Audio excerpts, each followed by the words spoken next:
I want to try and create a really special painting in a way that I've never tried before. I want to try and be more free and relaxed and have fun with the process. And to do that, I'm going to try and paint without a reference. And in this video, I'm going to show you all of the tools and techniques that I'm going to use to do that. But before I can get to that stage, I'm going to need to do a little bit of prep work. I'm going to use a reference to create a series of studies. The plan is to first do some thumbnail sketches, just to try and get a feeling and an understanding of the composition, the lights and the shadows, and where I want everything to be on the page. This stage isn't about details, it's not about being absolutely perfect, it's just trying to get a general understanding of the shapes and the form and the values of the subject that I'm trying to paint. Step 2 is going to be a little bit more complicated. This is where I'm going to do a bit of a colour study. So I'm actually going to pick up some new paints and I'm going to use the paints that I'm going to use in my big painting, but I'm going to use them on a much smaller and much less detailed scale.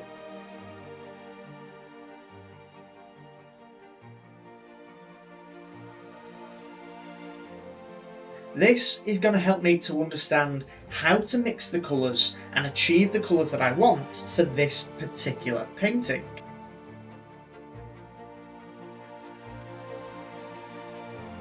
It's also going to help me block in the biggest shapes. So again, I'm developing that understanding of what it is I'm actually painting, rather than just copying the reference photo exactly.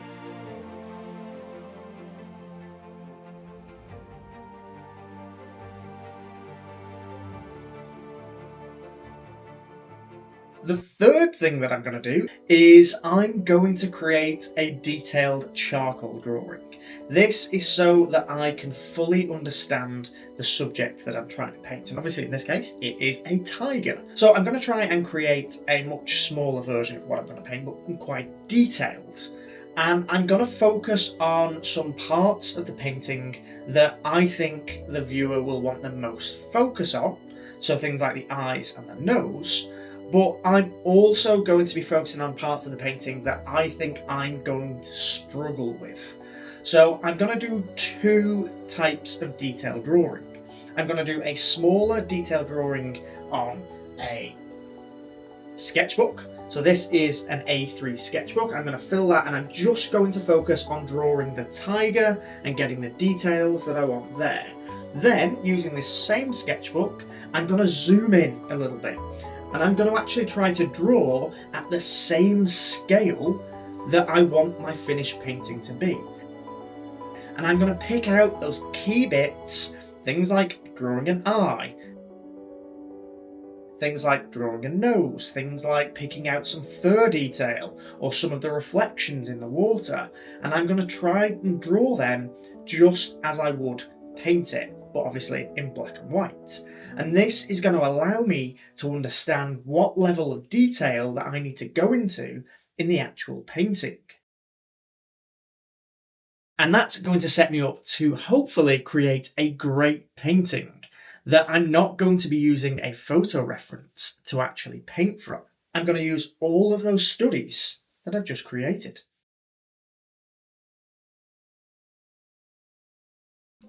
You may or may not have noticed, but I've started this painting in a different studio than I usually do, and that's because we spent a few days in a cabin in the woods, and I've posted all about that video on my second channel. But one of the things painting outside of the studio means is that I forget things, and I forgot my colour study that I was going to copy from, and I also forgot the acrylic paints that I was going to start my base wash layer with. So instead, I decided to go a little bit more detailed with my underpainting, jumping straight into the oils.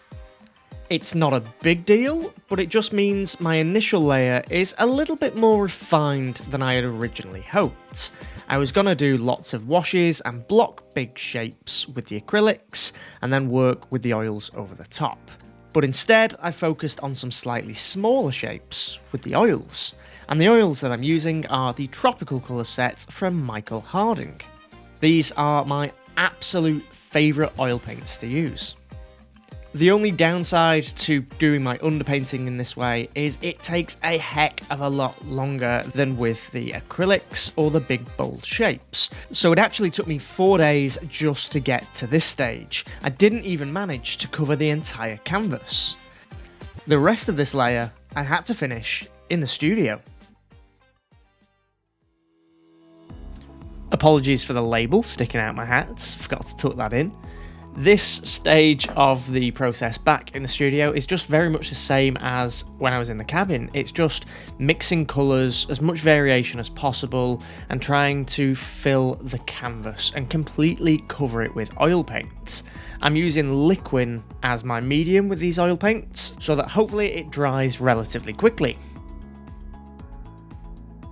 This is a relatively slow process because I'm essentially just creating this almost like mosaic pattern where I'm picking a colour, I'm looking at the area that I'm painting and I'm placing that colour down where I see it.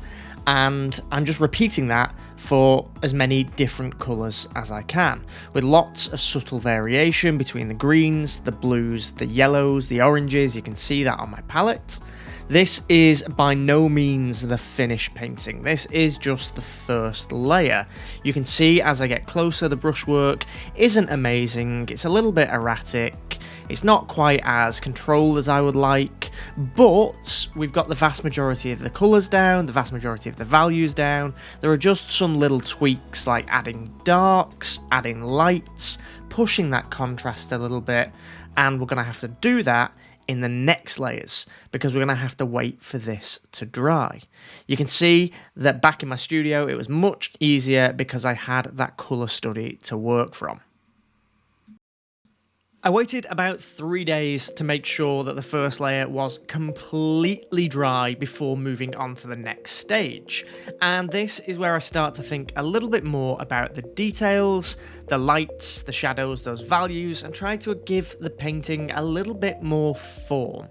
And I'm doing that by mixing my oil paints with a little bit of Liquin and a little bit of linseed oil, following that fat over lean approach. So as we progress through more layers of painting, we're going to add more oil to the paint. And I'm just very, very slowly starting to build up the smaller shapes that I can see within the areas of the painting. I blocked in sort of the medium-sized shapes in the first layer, but now we're going a little bit closer and a little bit more careful with our brushwork, and I'm also using this as an opportunity to adjust things that I don't like in the painting. So for example, the ear, I had one turned out and one turned back, and I didn't quite like it. It put up a barrier to the background and the back of the tiger, so I decided to put them both pinned back, and I think it has massively helped with the flow of the painting. The next stage of this process is to try and add a little bit more life, a little bit more movement to that water, and I'm doing that by doing some more glazes over the top of what I've done. Again, just darkening things, adding a little bit more light, and trying to just create a little bit more form to that water. I'm using two types of brushes for this layer. The first is synthetic brushes, which I'm using to add most of the marks and softening for areas where I want that smooth, soft, blended transitions between the colours, so for areas like the water. Whereas the areas where I want a little bit more impasto marks, a little bit more solid brushwork, I use bristle brushes because I think they leave more interesting marks.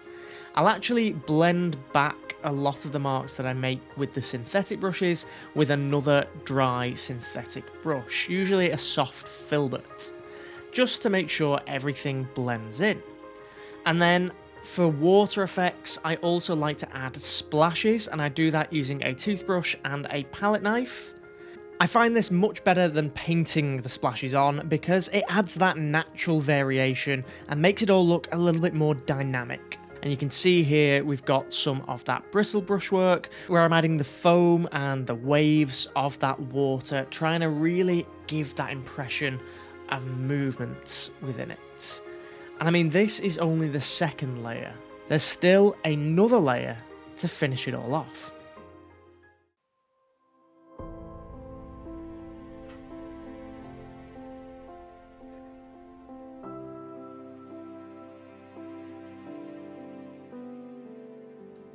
The last bits that need doing on this painting are some shadows and of course the whiskers.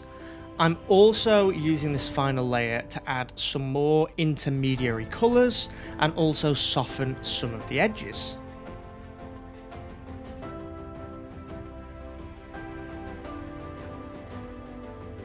Overall, I do think this painting is a success. I've absolutely loved the process of creating it, and I do think I will be making more paintings using this method. If you haven't done this before and you feel like sometimes you're stuck to your reference a little bit too much, then why not give this a try? Create some studies and use the studies to create the final piece.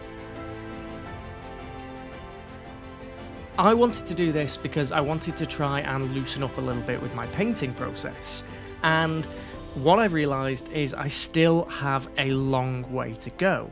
I think one of the reasons why I felt a little bit tighter still was because of that initial underpainting. So there's still a few different techniques that I want to try that will hopefully enable me to create looser but still very realistic paintings. But you're going to have to wait for the next video for that.